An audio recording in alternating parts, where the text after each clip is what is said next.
Commander Zethkri pressed his long fingers against the viewing window of the monitoring station. His purple eyes watched the human ships arrive in the staging area near Kepler 442. Something felt wrong about the way they moved through space. The Altarian commander had seen many species prepare for battle during his 40 years of service. The Drachnari always came roaring through space with their massive war vessels.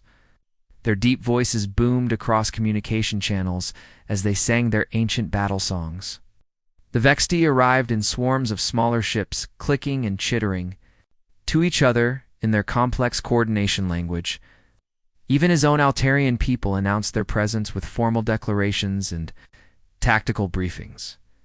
But the humans were different.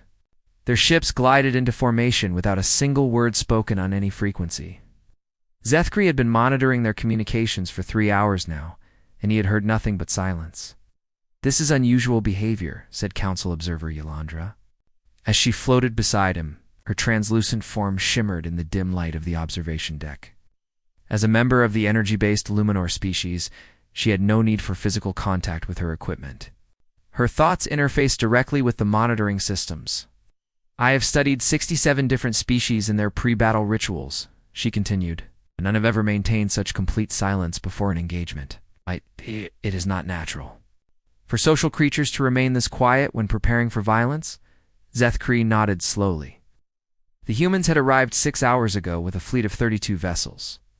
Their flagship, the UES Defiant, was commanded by Lieutenant Jake Morrison.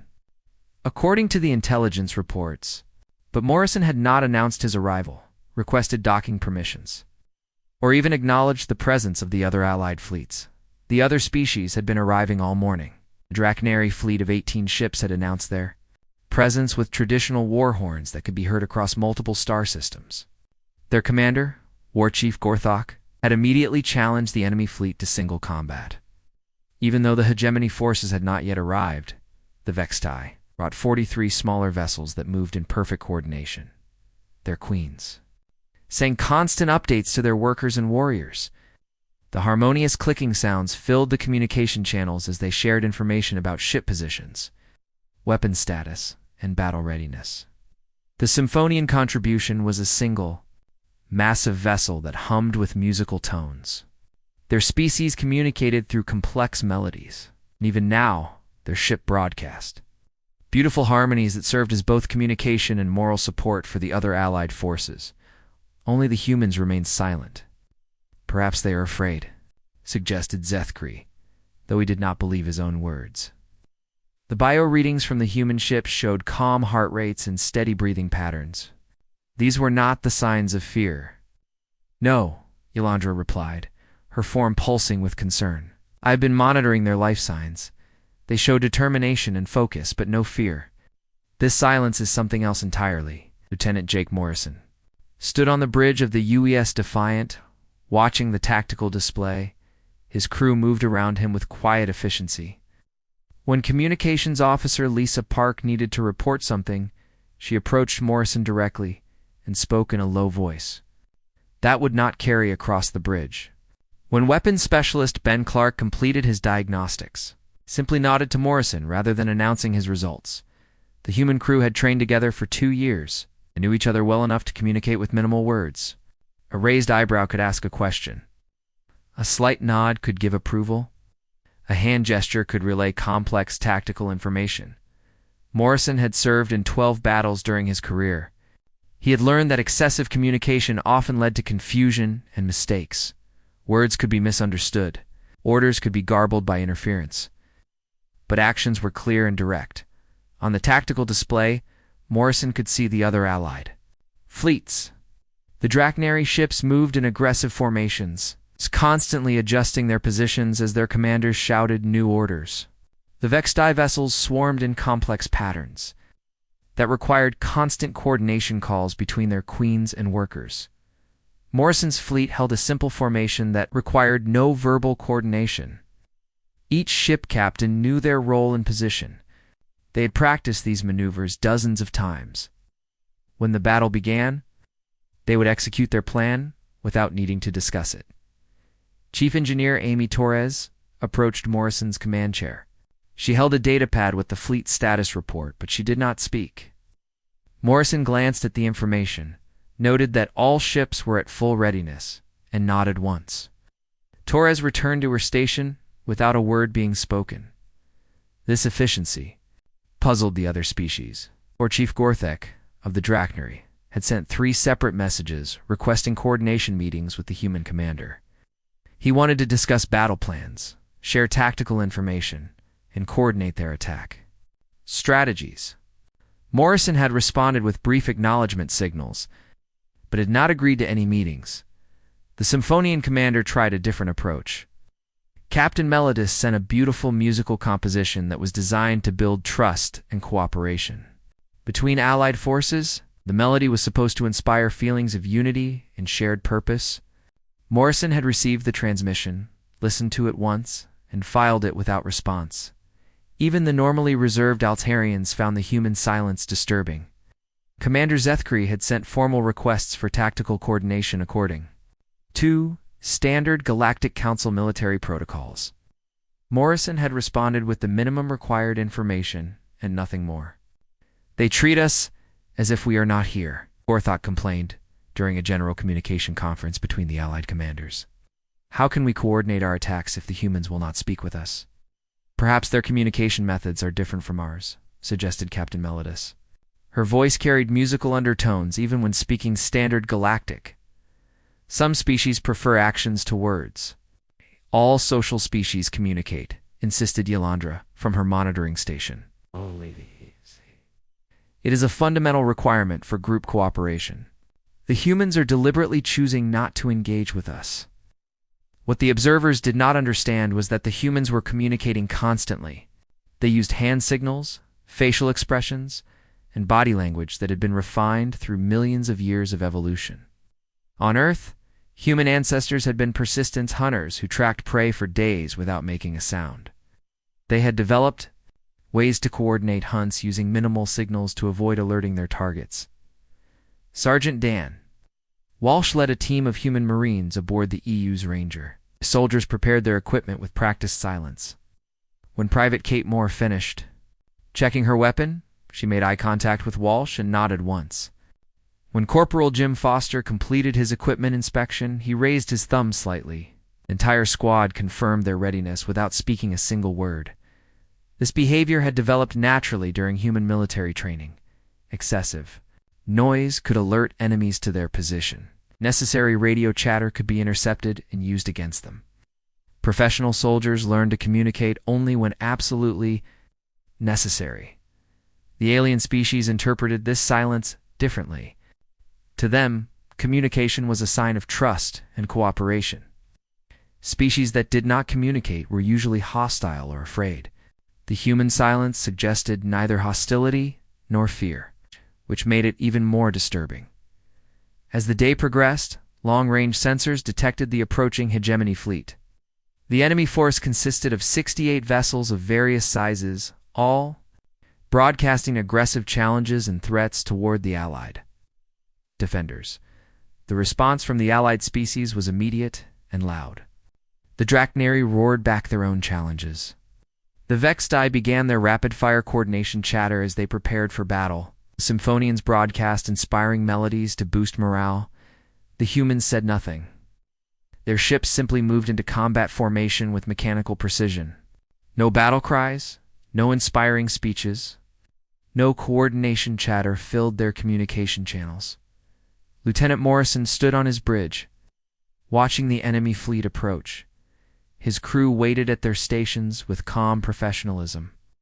When the battle began, they would fight with the same quiet efficiency they had shown all day. But for now, they waited in silence, and that silence was beginning to worry their allies more than the approaching enemy. The first shots of the battle lit up the darkness of space with brilliant flashes of energy. The hegemony fleet had arrived with their usual display of aggression, firing warning shots and broadcasting demands for surrender that everyone knew would be ignored. War Chief Gorthak of the Drachnary responded first, as was his nature. His deep voice boomed across all communication channels as he accepted the enemy challenge. "Today we feast on the bones of our enemies. he roared, and his 18 ships charged forward with weapons blazing. The Vexti Queens immediately began their rapid coordination songs. Their 43 vessels moved like a single organism, each ship responding to the clicking commands that filled the airwaves. Formation 7. Attack Pattern Delta. Protect the flanks, chattered Queen Veltar, as her swarm adjusted their positions. Captain Melodus of the Symphonians broadcast an inspiring battle hymn that was designed to boost the morale of all allied forces. The beautiful melody carried across space, giving courage to warriors who were far from home. Only the humans remained silent. Lieutenant Jake Morrison watched the tactical display from the bridge of the UES Defiant. The enemy fleet was moving into standard attack formation, exactly as his intelligence reports had predicted. He raised his right hand slightly, and Communications Officer Lisa Park nodded once. She sent a single burst transmission to the human fleet, a coded signal that lasted less than 2 seconds. The response was immediate and precise. All 32 human ships adjusted their positions without a word being spoken on any open channel. They moved like pieces on a chessboard, each vessel taking exactly the right position to support the overall strategy. Commander, Zethkri watched this maneuver from his observation post with growing unease. How did they coordinate that movement? He asked Yolandra. Detected no communication between their ships. The Luminar observer pulsed with concern. There was a brief signal, but it was encrypted beyond our ability to decode. It lasted only 1.7 seconds, yet somehow it directed the actions of 32 separate vessels. The battle intensified as the hegemony forces engaged the Allied fleet. The enemy ships were larger and more heavily armed than most of the Allied vessels, but they lacked the coordination and discipline of the defenders. Captain Lisa Chen commanded. The UES Ranger, positioned on the left flank of the human formation, her ship came under heavy fire from 3 hegemony cruisers that had broken through the Drachneri line. Energy blasts hammered her shields, causing power fluctuations throughout the vessel. Chief Engineer Bob Martinez approached Chen's command chair with a damage report. He spoke quietly, his words audible only to the captain. Chen nodded and made a subtle hand gesture to her tactical officer. The Ranger began a slow turn that would present its strongest shields to the enemy fire. What happened next amazed the alien observers. Without any detectable communication, 2 other human ships immediately moved to support the Ranger. The UES Storm and the UES Thunder positioned themselves to create a defensive screen, while the support vessel UES Mercy approached to transfer emergency power and repair crews. Impossible, breathed War Chief Gorthok over the general communication channel. How did they know the Ranger needed help? There was no distress call, no request for assistance. The Drachneri commander was struggling with his own coordination problems. His warriors were brave and fierce, but they required constant communication to maintain their formations. The battle chatter from his fleet filled the airwaves with status reports, requests for orders, and battle cries. Storm Leader to Thunder. Pack enemy cruiser, approaching your position. Thunder Pack acknowledges, moving to engage. Windclaw requesting permission to break formation. War Chief, the left flank needs reinforcement. The constant communication was necessary for Drachneri coordination, but it also provided intelligence to the enemy. The hegemony forces had learned to intercept and decode the battle chatter of their opponents. They knew which ships were damaged, which formations were breaking, and where the next attacks would come from.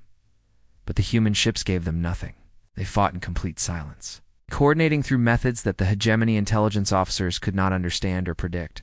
Sergeant Ben Walsh led his Marine boarding team through the corridors of a disabled hegemony vessel. His squad had been ordered to capture prisoners for intelligence gathering, a mission that required precise coordination in the confined spaces of an enemy ship. The 12 Marines moved through the vessel like shadows when they encountered resistance.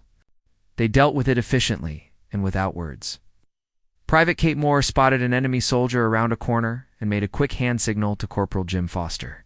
Foster nodded and moved to flank the position, while Moore provided covering fire.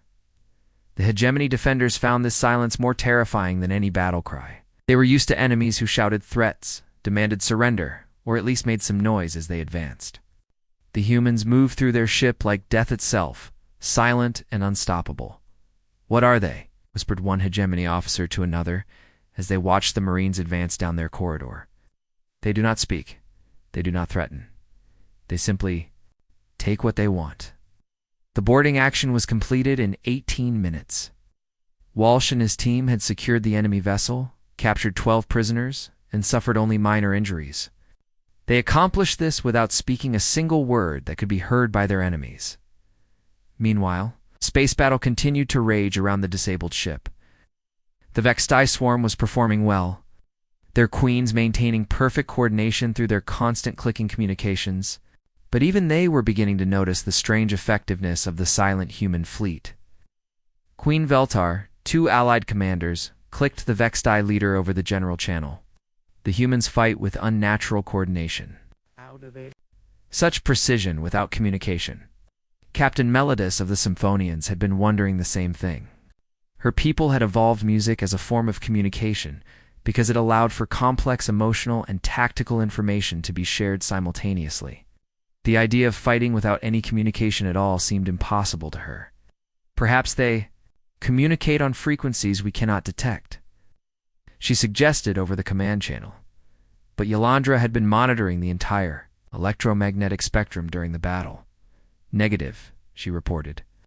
"The humans are transmitting no signals except for encrypted bursts that last less than 3 seconds each. There is no continuous communication between their vessels." The truth was simpler and more disturbing than the aliens realized. The human crews had trained together for so long that they could predict each other's actions without needing to discuss them. When Captain Chen's ship was damaged, her neighboring captains immediately knew what support she would need because they had practiced similar scenarios hundreds of times. The Marines boarding the enemy vessel moved with the same instinctive coordination. They had learned to read each other's body language, to anticipate tactical needs, and to respond to situations without verbal communication. This skill had been developed through millions of years of human evolution as cooperative hunters. As the battle entered its 3rd hour, the pattern became clear to the observing aliens. Every species, except the humans, filled the communication channels with constant chatter. Status reports, tactical updates, requests for assistance, and emotional expressions created a constant stream of information that friends and enemies could intercept. The humans fought differently. They planned before the battle began, trained, until their responses became automatic, and then executed their strategies with mechanical precision. They trusted each other completely, which meant they did not need to constantly verify and re-verify their intentions. Lieutenant Morrison stood on his bridge, watching the tactical display as the battle turned in favor of the Allied forces. The hegemony fleet was beginning to retreat, their formations broken by the coordinated assault of the defenders. Morrison raised his left hand slightly. His communications officer sent another brief signal to the human fleet. Immediately, all 32 ships began a pursuit formation that would prevent the enemy from escaping cleanly. The other Allied commanders watched this maneuver with a mixture of admiration and unease. The humans were clearly effective fighters and valuable allies, but their silence in battle was beginning to feel less like discipline and more like something fundamentally alien. "They fight like machines," observed Commander Zethkri quietly to Yolandra. "No emotion, no uncertainty, no communication. They simply destroy their enemies with perfect efficiency." Yolandra pulsed with concern as she recorded her observations. The humans had won this battle with fewer casualties than any other species would have suffered, but the cost of their effectiveness was a kind of coldness that made even their allies uncomfortable. The battle was ending, but the questions about human behavior were just beginning. 3 months after the battle at Kepler 442b, Dr. Morthok sat in his research laboratory on the Council Space Station. The tall, gray-skinned Xenope psychologist had spent his entire career studying the behavior of different species during warfare. He had written papers on Drachnary battle fury, Vexti swarm coordination, and Symphonian morale enhancement through music, but the humans puzzled him more than any species he had ever encountered. His desk was covered with reports from the battle. Every Allied commander had filed detailed observations about human combat behavior. Every enemy prisoner had been interviewed about their experience fighting against human forces. The pattern was always the same and always disturbing. Dr. Morthok picked up the report from War Chief Gorthok of the Drachnary. The warrior's words were blunt and direct, as was typical for his species. The humans fight like the ancient death spirits from our oldest legends, Gorthok had written. They appear without warning, strike without mercy, and disappear without a sound. My warriors are brave, but even they became nervous fighting beside creatures who never speak. The report from Queen Veltar of the Vextai was more analytical, but equally concerned. Human coordination exceeds what should be possible for individual-minded species. Our swarm intelligence allows perfect cooperation, but we achieve this through constant communication. The humans achieve similar results through no detectable method. This suggests either advanced technology or evolutionary adaptation beyond our understanding. Captain Melodus of the Symphonians had submitted the most emotional report. Music connects all living things through shared feeling and purpose. The humans reject this connection. They fight in isolation from each other and from us. While their effectiveness cannot be questioned, their methods create a spiritual darkness that affects the morale of allied forces. But it was the prisoner interviews that truly concerned Dr. Morthok. He activated his holographic display and reviewed the testimony of Hegemony Captain Vextal, a veteran warrior with 20 years of combat experience. I have fought every species in the galaxy, the scarred hegemony officer had said during his interrogation. The Drachnary roared their fury, which tells you they are angry but also afraid. Vextai click and chatter, which tells you they are coordinating but also gives away their plans. Even the cold Altarians announce their movements through formal, tactical communication. Ow. The prisoner had paused, his reptilian features showing genuine fear before continuing. But the humans, ... they give you nothing. No emotion, no information, no warning. They simply appear and begin killing with perfect efficiency. Fighting them is like fighting death itself. Dr. Morthok had interviewed 12 different hegemony prisoners, and their stories were remarkably similar. The humans did not torture, did not threaten, and did not gloat over their victories. They simply completed their objectives with mechanical precision and moved on to the next task. This behavior violated every theory of combat psychology that Dr. Morthok had developed during his career. All social species use warfare as a form of communication. They expressed dominance, tested strength, or demonstrated courage through their fighting style.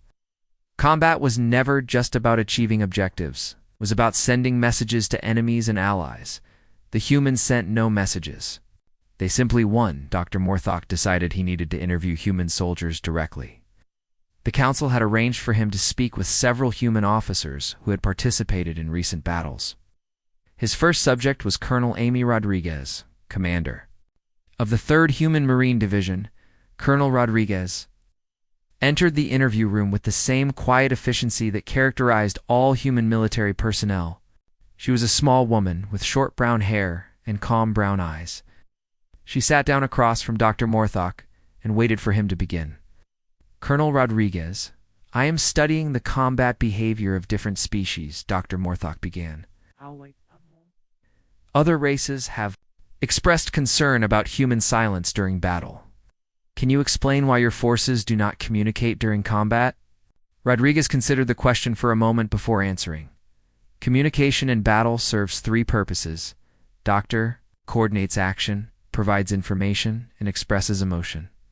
We have found more efficient methods for the first 2 purposes, and we consider the 3rd purpose to be counterproductive. But how do you coordinate without communication? Dr. Morthok asked. We train extensively before battle, Rodriguez replied. We practice scenarios until our responses become automatic. We learn to read each other's body language and facial expressions. We develop trust through shared experience.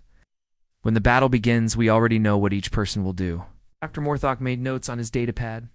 This explanation made sense from a practical standpoint, but it did not address the psychological effects that other species reported. The Drachnary report that fighting alongside humans makes their warriors nervous, he continued. They say your silence is unnatural for social creatures. How do you respond to this concern? Rodriguez's expression did not change. We are social creatures, Doctor. But we have learned that battle is not a social activity. When we fight, we focus entirely on the mission. Personal feelings and social connections become distractions that can get people killed. The hegemony prisoners describe fighting humans as terrifying, Dr. Morthok pressed. They say you show no emotion, no mercy, and no hesitation. Is this accurate? For the first time, Rodriguez showed a slight reaction. Her eyes narrowed slightly as she considered her answer. We show mercy to those who surrender, Doctor. Show hesitation when civilian lives are at risk. But we do not show these things to active enemies who are trying to kill us. That would be foolish and dangerous. Dr. Morthok spent the next 2 weeks interviewing other human military personnel. Captain Dan Foster of the UES Liberty explained human hunting heritage. Sergeant Ben Walsh described how silence had kept his Marines alive during boarding actions. Lieutenant Jake Morrison discussed the tactical advantages of unpredictable communication. But none of them explained the deeper truth that Dr. Morthok was beginning to understand through his research into human evolutionary history. Humans had evolved as persistent hunters on a dangerous world. Unlike other species that had developed intelligence first and then learned to fight, humans had learned to kill efficiently before they became fully sentient. Their ancestors had tracked prey animals for days without making a sound, coordinating through minimal signals to avoid alerting their targets. This hunting behavior had been refined through millions of years of evolution. When humans entered combat, they reverted to these ancient instincts. They became patient, silent, and utterly focused on their prey. Dr. Morthok discovered references to human military history that supported this theory. Human armies had always valued discipline and silence. Their most elite soldiers were trained to operate for days without speaking. Their most successful military units practiced coordination through signals that were invisible to outsiders. But the most disturbing discovery came when Dr. Morthok analyzed battlefield recordings from multiple engagements. In every battle involving human forces, there came a moment when even experienced alien warriors began to break under psychological pressure. The recordings showed Draknari warriors looking over their shoulders for human allies who moved too quietly. They showed Vextai workers becoming confused when human ships changed formation without warning. They showed Symphonian crews requesting reassurance that their human allies had not abandoned them. The human silence was not just a tactical advantage. It was a weapon that affected friend and enemy alike. Dr. Morthok compiled his findings into a comprehensive report for the Galactic Council. His conclusion was both simple and troubling. Humans had weaponized their own capacity for controlled violence. They could inflict necessary destruction while maintaining perfect emotional control, making them ideal soldiers but potentially dangerous allies. The report included detailed psychological profiles, combat effectiveness statistics, and recommendations for future military cooperation. But the central message was clear. Humans in battle became something different from humans in peace. And this transformation was both natural and disturbing. Dr. Morthok submitted his report to the Council with a final observation that would influence all future decisions about human military involvement. The humans fight not as social beings expressing themselves through violence, but as evolved predators completing a hunt. This makes them incredibly effective, but it also means they cannot be understood or predicted using conventional behavioral models. The Council would need to decide how to work with allies who became strangers the moment fighting began. The Great Chamber of the Galactic Council had never been more crowded. Representatives from 47 different species filled the circular hall, their various forms of communication creating a symphony of sounds. Out. The Draknari rumbled in deep tones, the Vextai clicked rapidly among themselves, and the Symphonians hummed soft melodies that helped calm the tension in the room. At the center of it all sat the Council of Elders, 5 ancient beings who had guided galactic civilization. For over 3,000 years, their leader, Elder Korvash, of the first civilization, called the emergency session to order with a gesture of his crystalline hand. We gather today to address what has been termed the human problem, Elder Corvash announced, his voice echoing through translation devices in dozens of languages. Dr. Morthok will present his findings, and then we shall hear from all interested parties. Dr. Morthok approached the central speaking platform with his research files. The tall Zenop psychologist looked nervous as he faced the assembled representatives. Of galactic civilization? His gray skin had taken on a darker shade, which among his species indicated stress. Honored council and esteemed representatives, Dr. Morthok began. My investigation into human combat behavior has revealed patterns that challenge our understanding of warfare itself. The humans do not fight as other species fight. They have weaponized their evolutionary heritage in ways that affect both enemies and allies. He activated his holographic display, showing battle footage. From Kepler 44 to B, the assembled representatives watched as human ships moved in perfect coordination.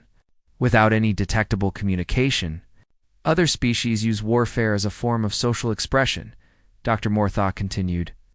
The Drachnari express their courage and honor. The Vexti demonstrate their collective intelligence. The Symphonians share emotional strength through musical coordination.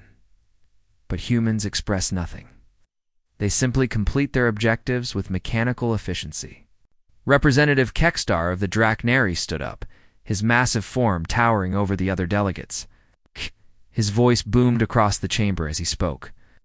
The humans make my warriors nervous, Doctor. How can we trust allies who become strangers the moment fighting begins? My people value honor and courage, but the humans show neither. They show only cold efficiency. That is exactly the problem, agreed Representative Yilseth of the Vexti Collective. Her clicking voice was translated into Standard Galactic. Our species evolved to share information constantly. Cooperation requires communication. The humans violate this fundamental principle of social behavior. Captain Melodis of the Symphonians added her musical voice to the discussion. My people believe that harmony creates strength. The humans reject harmony in favor of isolation. While they achieve victory, they do so at the cost of spiritual connection with their allies. Dr. Morthok nodded at these concerns. The psychological impact extends beyond discomfort, he explained. My research shows that even experienced warriors become anxious when fighting alongside humans. The silence creates doubt and fear among allied forces. Representative Zorthok of the peaceful Altarians raised a more practical concern. The humans have participated in 18 joint operations since joining the Council. In every case, their missions have achieved the highest success rates and lowest casualty counts. Their methods may be disturbing, but they are undeniably effective. This comment created a murmur of discussion throughout the chamber. The smaller species, who often suffered heavy losses in military operations, found this statistic particularly interesting. Effectiveness is not the issue, rumbled Kekstar. The issue is trust. How can we work with beings who transform into something inhuman during combat? At this point, Ambassador Helen Price stood up from the human delegation area. She was a middle-aged woman with gray hair and sharp blue eyes who had served as humanity's representative to the years. She had been listening to the discussion with growing frustration. Honored Council, may I respond to these accusations? Ambassador Price asked formally. Elder Corvash gestured for her to approach the speaking platform. The Council recognizes Ambassador Price of the Human Federation. Ambassador Price walked to the center of the chamber with calm dignity. She looked around at the assembled representatives before beginning to speak. My fellow delegates speak of human behavior as if it were a disease or defect, she said clearly. They describe our silence as unnatural and our efficiency as inhuman. I would like to offer a different perspective. She activated her own holographic display, showing images of human soldiers in various conflicts. Humans learned through centuries of warfare on our homeworld that words in battle often become lies. Promises of mercy are broken when convenient. Declarations of intent become misdirection. Emotional outbursts become weaknesses that enemies exploit. The display showed historical footage of human conflicts where communication had led to confusion and disaster. Troops receiving contradictory orders, commanders making promises they could not keep, and battles lost because of poor coordination. Remain silent not because we lack emotion or compassion, Ambassador Price continued, but because we have learned that actions speak more truthfully than words. When we fight beside you, we do not abandon you. We simply focus on completing the mission that will keep all of us alive. Representative Kekstar was not satisfied with this explanation. But how can we coordinate with allies who will not communicate? Battle requires cooperation, and cooperation requires conversation. Does it? Ambassador Price asked, turning to face the Draknari representative. Your own warriors coordinate through shouting and emotional displays, but they also reveal their positions to enemies, telegraph their intentions, and create confusion through overlapping orders. Our silence achieves better coordination with less risk. Captain Melodus of the Symphonians raised a different concern. What about the psychological effects on your own people? Does this silence not damage the human spirit? Ambassador Price smiled slightly for the first time during the session. Captain Melodus, our silence in battle is not the absence of connection. It is the presence of perfect trust. When human soldiers fight without speaking, they demonstrate complete faith in each other's training and judgment. This creates bonds, stronger than any words could forge. The debate continued for several hours as representatives from different species raised various concerns. The smaller, peaceful species worried about the intimidating effect of human silence. The warrior species worried about coordination problems. The academic species worried about the long-term psychological implications. But then Admiral Vorth of the Altarian Navy requested permission to speak. The elderly military commander was one of the most respected strategic minds in the galaxy. His opinion carried weight with all the assembled delegates.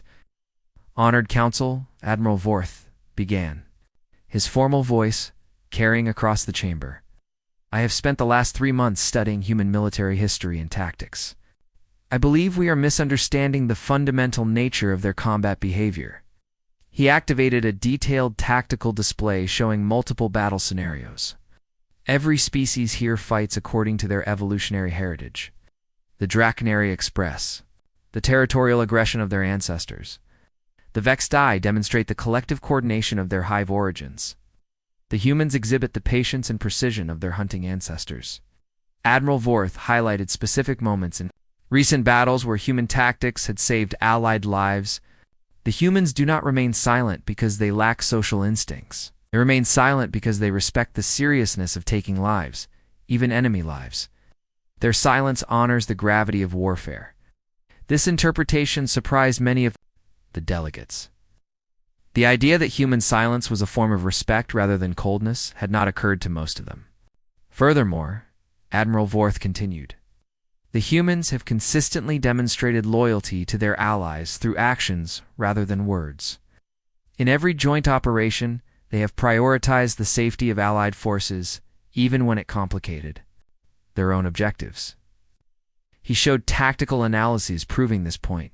Human forces had repeatedly taken on the most dangerous assignments, provided support to struggling allied units, and shared their tactical advantages with other species. The question before this council is not whether human combat behavior is comfortable or familiar, Admiral Vorth concluded. The question is whether we can learn to work with the most effective military allies we have ever encountered. The chamber fell silent as delegates considered this perspective. The debate had revealed fundamental differences in how species approached warfare, but it had also shown the practical benefits of human methods. Elder Korvash called for a recess, so that the various species delegations could discuss the issues among themselves. The great chamber buzzed with conversation in dozens of languages as representatives tried to balance their discomfort with the undeniable effectiveness of human military cooperation. The decision they reached would determine humanity's role in galactic defense for generations to come. After 3 days of debate, arguments, and private negotiations, the Galactic Council reached its decision. The Great Chamber was quieter now, as Elder Korvash prepared to announce the official ruling. Representatives from all 47 species waited to hear how the galaxy would handle what they called the human problem. The Council has reviewed all evidence regarding human combat behavior, Elder Korvash announced. His crystalline voice carried the weight of 3,000 years of galactic leadership. We have decided to implement a compromise solution that addresses the concerns of all parties while recognizing the military value of human cooperation. He gestured to the holographic display that showed the official document.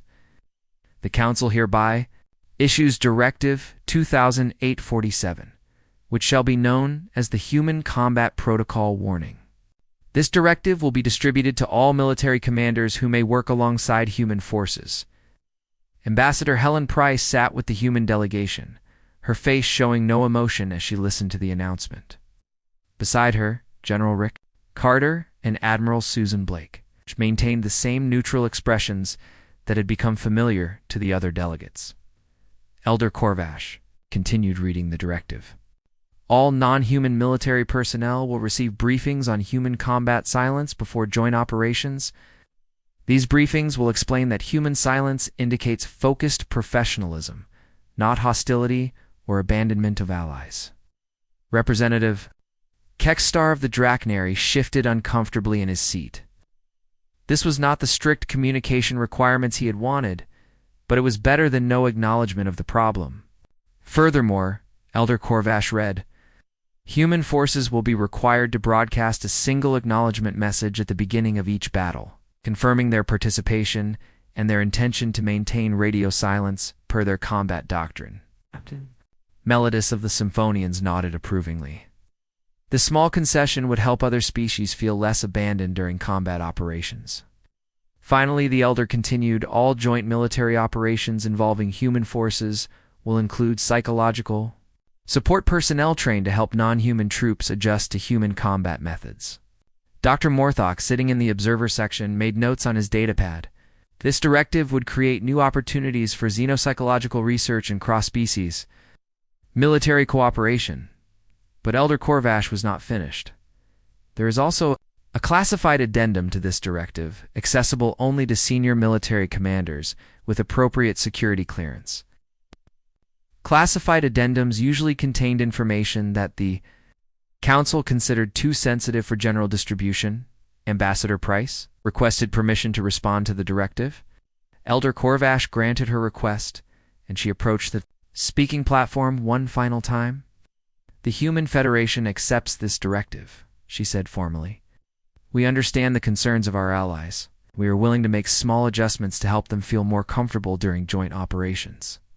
She paused and looked around the chamber at the various species representatives. However, we want to be clear about one thing. Our silence in battle is not something we can change without becoming less effective. It is part of who we are as a species and how we have learned to survive. Her words carried a subtle warning that was not lost on the more perceptive delegates. Humans would cooperate with the new protocols, but they would not fundamentally alter their nature to make others comfortable. 3 weeks later, Captain Dan Foster of the UES Liberty received his first copy of Directive 2847. He sat in his quarters aboard the ship, reading through the document with a mixture of amusement and understanding. The directive described human combat behavior. In clinical terms, that made it sound like a medical condition. It explained to other species that humans became quiet and focused during battle, and that this was normal behavior rather than a sign of problems. Captain Foster had been fighting alongside alien species for 2 years. He had seen Drachnary warriors become nervous when human ships moved without warning. He had watched Vexti queens become confused when human formations changed without explanation. He had noticed Symphonian crews requesting constant reassurance that their human allies were still present. The new directive would help address these problems, but Foster knew it would not solve the fundamental issue.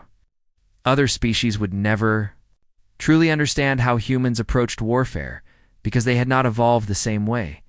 His communication officer, Lieutenant Sarah Wells, entered his quarters with a message from Fleet Command. Captain, we have new orders for a joint operation. It will be the first mission conducted under the new protocols. Foster accepted the datapad and reviewed the mission briefing. The target was a major hegemony stronghold in the Vega system. The attacking force would include human ships, Drachnary cruisers, Vexti swarms, and a Symphonian support vessel. Prepare the crew for combat operations, Foster ordered. and make sure they understand the new communication requirements. 2 days later, the joint fleet assembled in the staging area near Vega. The familiar pattern began to emerge as each species prepared for battle in their traditional way. The Draconary ships roared their challenges across space, their deep voices promising glorious victory or honorable death. War Chief Gorthok broadcast inspirational speeches to his warriors, reminding them of their ancestors and their duty to prove their courage. The Vexti Queens began their coordination songs, clicking and chittering as they organized their swarm formations. The rapid-fire communication created a constant stream of tactical updates and position adjustments that kept their 43 vessels moving in perfect harmony. Captain Melodis of the Symphonians broadcast her traditional battle hymn, Beautiful. Melody designed to inspire courage and unity among all allied forces. The music carried across space, giving emotional strength to warriors who were far from home.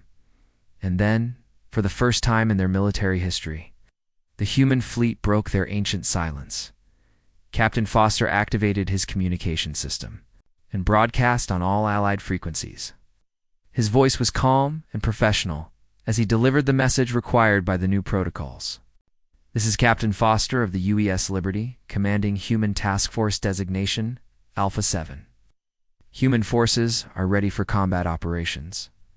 We will maintain radio silence per standard human combat doctrine, but we remain fully committed to mission success and the safety of all allied personnel. The message was brief and formal, but it had the desired effect. The other species heard confirmation that their human allies were present, prepared and committed to the joint mission. War Chief Gorthak responded first. The Draconary acknowledge our human allies. May your silence bring death to our enemies, Queen. Veltar of the Vexti clicked her approval. The swarm recognizes human participation. We will coordinate around your formations, Captain Melodis added her musical voice. The Symphonians welcome our quiet allies. Your actions will speak louder than any words. With the new protocol satisfied, the joint fleet moved toward the hegemony stronghold. The familiar pattern resumed as each species fought according to their nature. The Draconary charged with roaring battle cries. The Vexti swarmed with clicking coordination. The Symphonians provided support with inspiring melodies, and the humans fought in silence. Captain Foster watched the tactical display as the battle developed. His crew moved with their usual quiet efficiency, communicating through gestures and brief whispers when necessary. The UES Liberty and her sister ships coordinated their attacks through the same encrypted burst transmissions they had always used. The difference was that now the other species expected this behavior. The Draconary warriors no longer looked nervously for human ships that moved without warning. The Vexti Queens no longer became confused when human formations shifted without explanation. The Symphonian crew no longer requested constant reassurance that their allies had not abandoned them. The new protocols had solved the immediate problem of military cooperation. But Captain Foster knew that the deeper issue remained unchanged. The directive was a recognition that humans were fundamentally different from other species in how they approached warfare. The silence that had always been natural to humans would always be strange to others, as the efficiency that made humans effective would always make others uncomfortable. The trust that allowed humans to fight without constant communication would always seem impossible to species that had evolved different social patterns. The Council's warning was both an acceptance of human value and an acknowledgement of human alienation. Humans could be trusted as allies in war, but they could never be fully understood by the species they fought beside, as the battle ended in another human-led victory. Captain Foster reflected on the irony of the situation. The galaxy had issued a warning about silent humans in battle, but the real warning was simpler and more profound. Humans were the most effective warriors in the galaxy, precisely because they were different from everyone else. That difference made them valuable allies, but it also made them perpetual outsiders in a civilization built on communication and understanding. The silence that won battles also maintained the distance between humanity and the rest of the galaxy. It was a necessary isolation that kept the peace, even as it won the wars.